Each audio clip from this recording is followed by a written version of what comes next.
Willie, good to see you. A couple of weeks into pre-season. How's it going so far? Yeah, enjoyable. Yeah, week and a half now in, or nearly our second week. Always good to get back into it. It was a good off season for the players. Obviously, they had a big campaign last year. We pretty much played in every game except for the big one at the end of the year. So it was a long season for a lot of players, but enjoyed the off season and now enjoying that pre-season again. The Southern Hemisphere guys haven't taken too kindly to the weather, or are they dealing with it all right? They're wrapped up warm. Yeah, it's not too bad. I mean, Jesse Sue's not training at the moment. He obviously came over last year, but last year he had the singlet on. This year he's got the coat on, so it must be getting cold. But it's it's good. I mean, it's pre-season when the weather gets like this. Obviously the opposite when you're over in Australia, but it's an enjoyable time. Even though it's a bit cold, it's an enjoyable time because you're getting ready for the season. You young lads who've joined after signing from the academy as well, how have they taken to their first team pre-season? Yeah, look, it's challenging. There's no doubt about that. They came into the squad sort of halfway through last year. 1 or 2 days a week, but it's totally different to when you're doing a pre-season. I mean, Monday mornings you're in and you're on the field straight away. Then you're back at the club, into wrestle, into some more skills, and then into some weights. You're backing up again Tuesday, doing it again, and then Wednesday sort of individual needs. There's something every day, so that's been a bit of a shock to them, shock to the system. But it's only going to help the development. All the young guys, there's no rush. It's about developing them to be first team players. Ideally, it'd be great for this year, but more importantly, for the next 10 years. Are you thinking about possible dual registrations for them yet, or sending them out anywhere, or is it just seeing how they go in pre-season so far?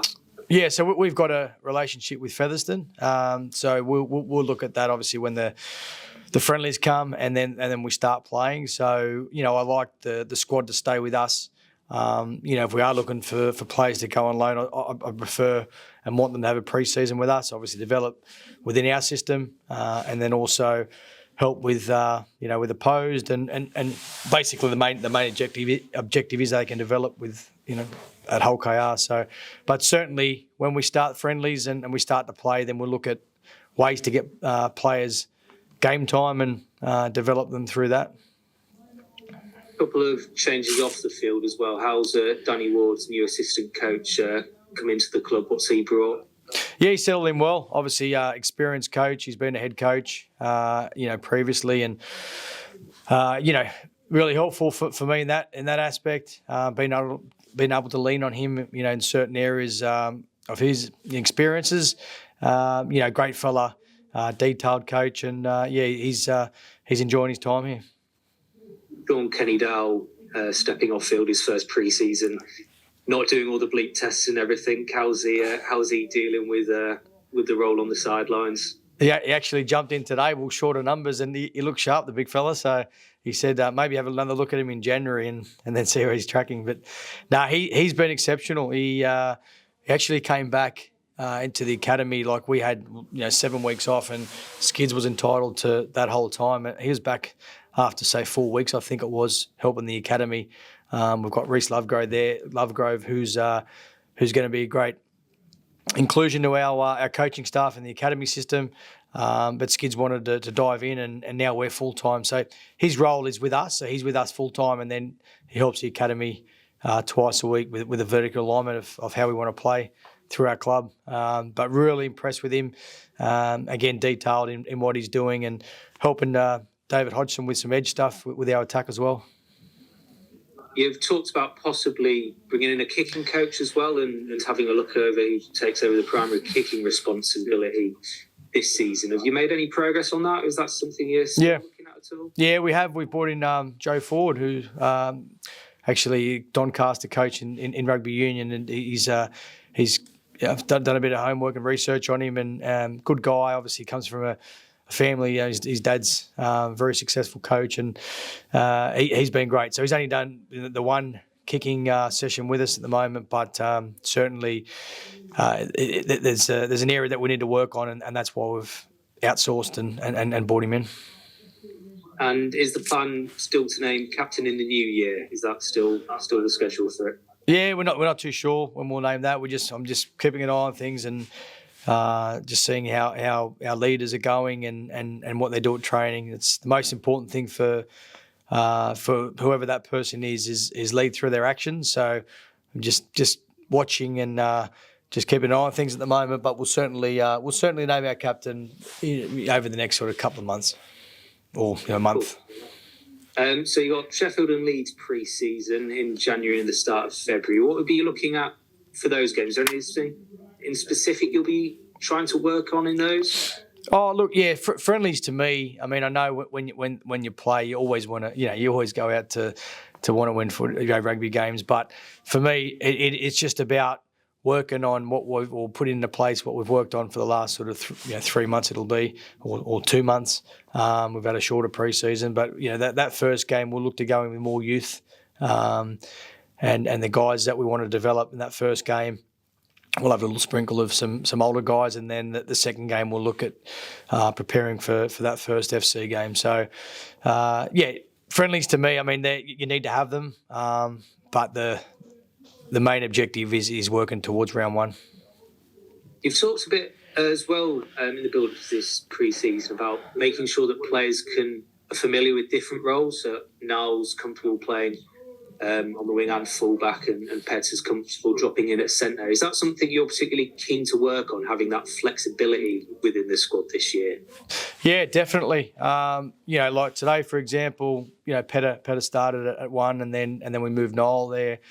Stages of the session, and we'll do the same with Tom Opachig, and he'll have some time on the wing. And I think it's important when you've got a bit of flexibility, and just how the season went last year, being able to move players around and just seeing when you put a squad together, what does the best team look like, and then who you're playing against, what does that team look like? So it's always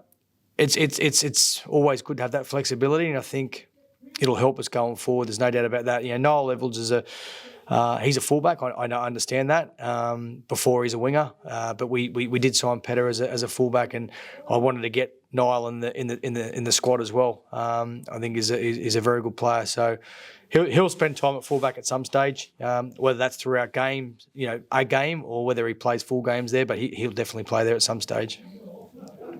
And finally, from me, we talked to Tony Smith a couple of weeks ago when the fixtures announced. He was very excited at the prospect of home derby to start off the season. I think he called it terrific. You share his optimism and excitement towards that opening round fixture?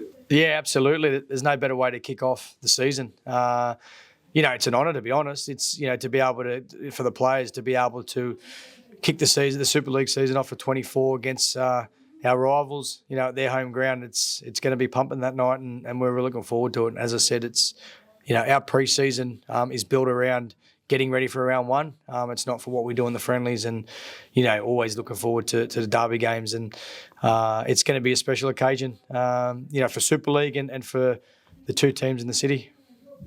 Cool. I think that's all from me, Willie. Cheers. Cheers. Thank you. Willie, how are things? All right, yourself? Yeah, not too bad. That's a big coat you've got on there. Oh, it's warm, mate. I was going to take it off, and I thought, you know what, it's too cold in this room. Yeah, it's cold indoors as well as outdoors, isn't it? Big coat for a little man, isn't it? As you know from last year, it'll warm up about April, March. Yeah, time, won't it? Just around the corner. Yeah. Just starting on obviously the start of your pre-season. Last year, I think everybody was saying how rigorous a pre-season it was. Is it going to be much the same this year, or are you mixing things up too much from what you did last year? Oh, look, you'll be pretty much the same as last year. I'm a massive believer in what you do in the pre-season sort of helps define your season and what you do in season. So we've had to take a different approach in terms of we've started later. I mean, we had four weeks earlier last season, so we won't have as long over Christmas. There'll still be a little break over Christmas, so the players can spend with families and friends. It's really important, but it's about working hard now. It's about getting us ready for that round one game and for the season ahead. So it'll be similar, mate. I'm sure if you ask the players how it's tracking, they'll be at the moment they might be okay. Maybe next week they might not be. It's all part of getting them ready physically and mentally for the demands of Super League. Do you feel that hard work last year was part of the reason why you came on so strong at the back end of the season? Yeah, I've no doubt. There was sort of some questions throughout the year around, our pre-season, and we're burning out, we're getting tired. But you look at, you're going to have dips in the season, and we did have players out of position and that type of thing. And so sometimes you struggle. You do. You're not always going to get result. You look for performance. You're not always going to get results. The problem is if you lose on the bounce, then people look at that as and maybe look at other reasons of why you're losing games. I knew where we're at, and it proved, after Wembley, when you have a strong preseason, usually, you start quite well, but you also finish well as well, and you finish strong as well. So that's how our season panned out. But we need to go do it again now. We need to go build it, and we need to go work hard and earn the right. What's been your sort of reflections on the accomplishments of 2023? Because I think you can sort of look at it as probably being Hull KR's best season of the sort of summer Super League era in terms of what they achieved. But I feel like you also want to do a bit more than that. Yeah, we do, mate. Absolutely. It was a good season. It was a very good season in a lot of ways last year. But how do you define great seasons is probably by winning silverware. Wigan and obviously Lee winning the Challenge Cup, but Wigan winning the two. They had a great season, so it's that's where we want to strive to be. We make no secret of that. We have for the last sort of 12 months. It's just about working hard now, and it's about getting back. You need to build it again to have those sort of seasons. There's no doubt that last season was a good one, and we had. We took a lot of steps in the right direction, but for us to go to that next level, it can be, we're not far off, but it can be a big step as well. So, we've certainly addressed some things from last year and the back end of last year that we could have done and could have improved, and we've certainly held on to a lot of the things that we've done well. And one of those was preparing strongly in a pre-season, which we're doing now, and that's all we can focus on. I suppose that there's a lot of different ways that you can measure success as a team and a club. Why is it important for you that Hull KR are measuring it by trophies won as opposed to anything else now? Oh, look, I think people don't like talking about that. I think we haven't won one in the Super League era. So I think does that make it even more important to? Yeah, absolutely. I mean, Catalans, were close last year. The change in the trend of what's happened in the Super League. I think, every team, every coach, every player I think they'd be lying if they said that they're not going after a trophy. That's what we play for. That's what we coach. That's why I coach. I want to be winning trophies. What's part of why I coach? Obviously, you're helping players. The reason why I got into coaching was because I love helping players. I love helping people. That's essentially why. But then when you get an opportunity to be a Super League head coach, you need to win, don't you? Like it's all part of. So we don't shy away from chasing what we want to chase, and that is silverware. Are we there yet? Well, we're close, but we're not there yet. So we need to build. Am I saying we're going to win it next year? No, I'm not. Are we striving for it? Yes, we are. So we need to keep working hard, and that's what we'll keep doing. To make that next step, then, what are the sort of improvements that you need to make? If that's not too broad a question. Yeah, no. I think it's been more consistent with everything we do. I think it's consistency at training, consistency around certain choices that we make, because it's shown that when we do make certain choices. And we are consistent with that, then we're effective in what we do. When we get bored of that, or we decide to make some other choices that doesn't work, then that reflects in the way we play. So yeah, consistency is a huge thing. I mean, you look at all the successful teams. Wigan last year obviously winning the comp, but St Helens over the last sort of 4 years, they're consistent the way they play. Their best and worst performances aren't too far off. And that's what we want to strive to is being consistent with that, best and worst, not being a massive gap. And when you got that on the field, then naturally you'll get some results. But more importantly, I think it's consistency around the place, consistency off the field, and doing the right things away from the game. That's where we need to improve. We need to be consistent when we're away from training, because I think what we're building here and what we've built is a really professional environment. We want to make sure that the players have everything they can to be their best, because as coaches, that's what you're here for the players, aren't you? So if we can provide that, then it's pretty much over the players to be to do the rest. So that's the education and the messages we try and deliver is what they do away is probably more important, because they do the right thing when they're here. And then some of the additions on the field, starting with Peter Hickey, is it still the plan for him then to play at full-back, as you'd said when you initially signed him? Yeah, he'll be the fullback at the moment, and he'll get first opportunity there. But as I said before, we've got Niall Evalds that can play there as well. So whether Niall, at the moment he will be pushing for that wing spot, but we'll certainly use Niall in a different role. He's not going to be a traditional winger of just carrying the footy and making metres through a power carry. He's going to be more finding space, and we want to put him in space. So if he's on the wing, we'll certainly use him in a bit of a floating sort of role. But there's no doubt he'll get some opportunity at fullback as well. Is versatility something that you particularly look for when you're looking at players to recruit?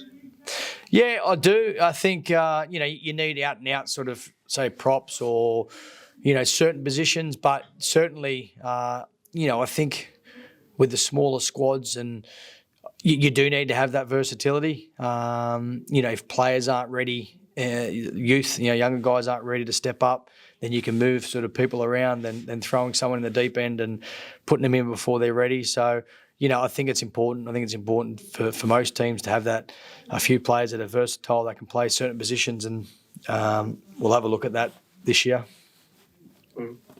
Tyrone May as well, I think, is quite an interesting signing. Had some very good performances for Catalan last year, but I would think far from guaranteed to get into your team.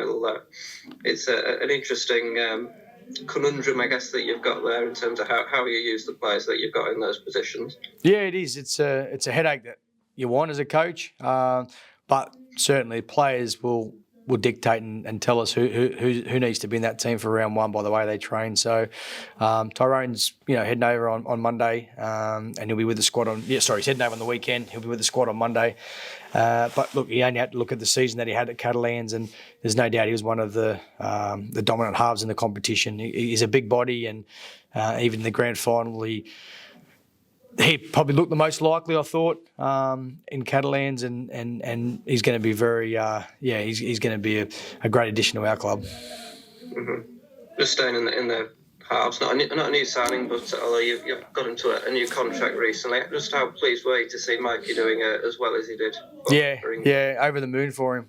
Look, the growth in Mikey in the past year, just watching him grow. Obviously, I've only spent the last season with him, but from all reports, he's grown into a young man now. Like from where he was sort of 2 years ago, that naturally comes with age and experience. But I just saw a lot of growth in him when he left the England camp. That's what those camps are about.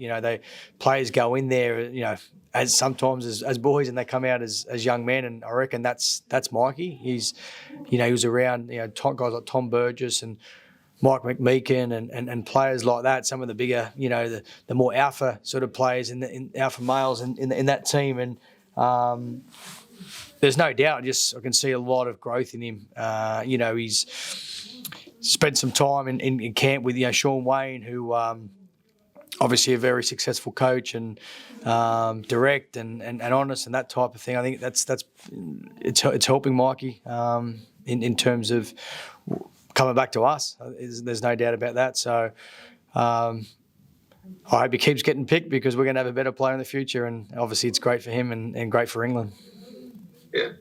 And just how important is it for a club like Hull KR when they've got players like Mikey Lewis to be keeping them at the club long term? Yeah, it's huge. It's there's no doubt NRL clubs would have been looking at Mikey and interest over there. The other clubs in the Super League. He's a special player, and he's going to be a special player. So he's he's put his hand up. He's going to be one of our players that he's put his hand up for goal kicking and added responsibility. And I think he's ready for that. I think he's ready to take that next step.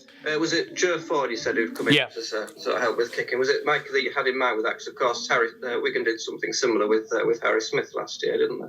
I didn't know that, no. I just looked at, mate, to be honest, there is a gap in terms of, like we had, so Lachlan Coote, kicked. He was only at 60% but he was a noted kicker, so we did different things in the pre-season with him, and he kicked well at the start. And then Brad Schneider came in, and he was an 80% plus kicker. We don't have a noted 80% plus kicker, so it was just you look at the staff and go, okay, well, there's no experts as such as in terms of goal kicking. So we're bringing in Joe to help with that.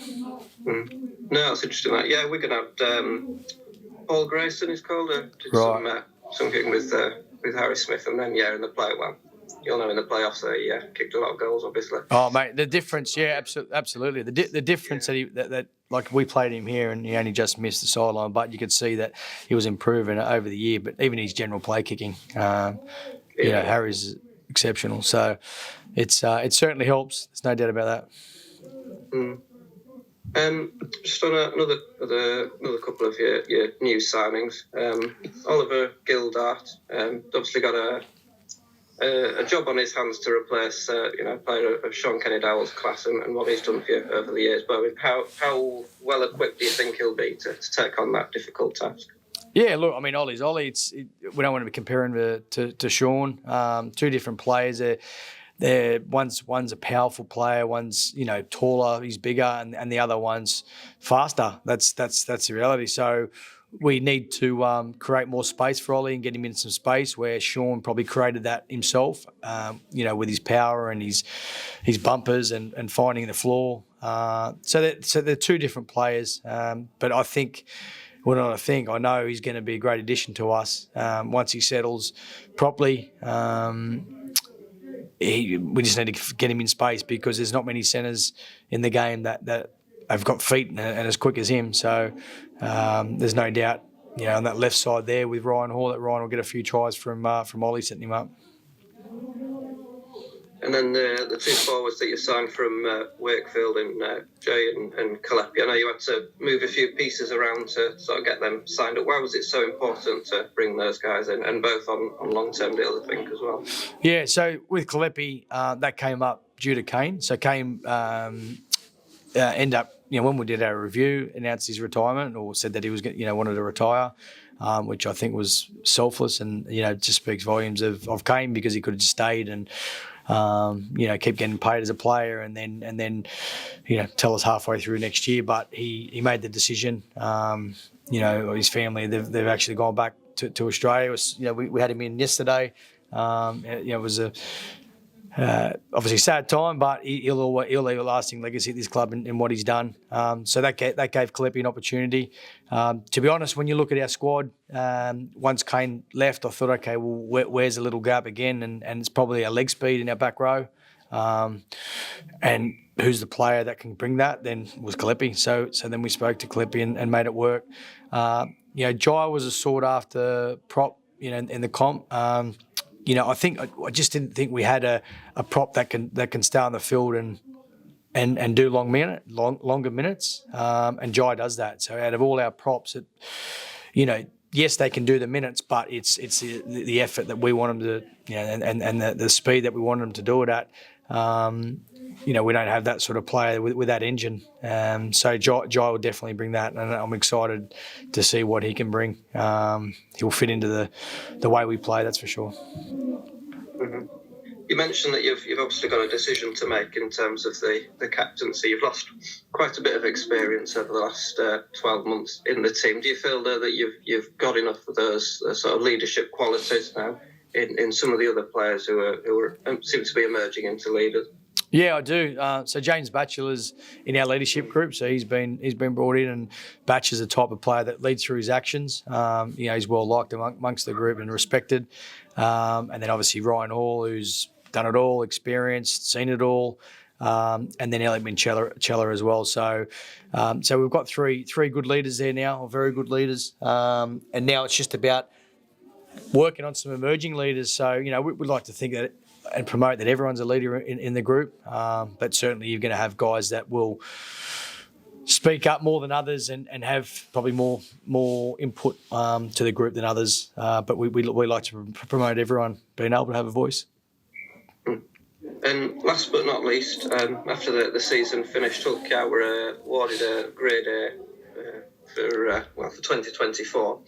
Anyway, obviously it's a great achievement and reflects the progress that they've made recently off the field. I'm curious what it's like in that moment. Is there the sort of pride for everybody around the club at that sort of achievement? Yeah, absolutely there is. A lot of people have done a lot of hard work well before my time. Paul Lakin's obviously led that.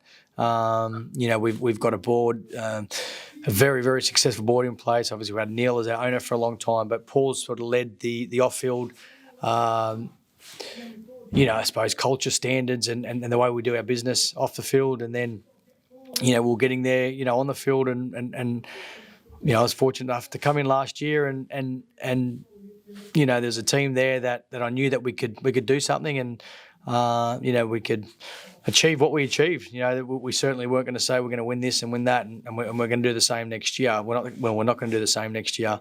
But I'd like to think that we're a team that our community can be proud of, and that's what we'll continue to do because, we've made a fair few changes in and around the place, but we never forget who we are and what this club stands for, and that's being a community club. Very well said, mate. Great to speak to you. Thanks very much. Cheers. Thank you. Take care, guys.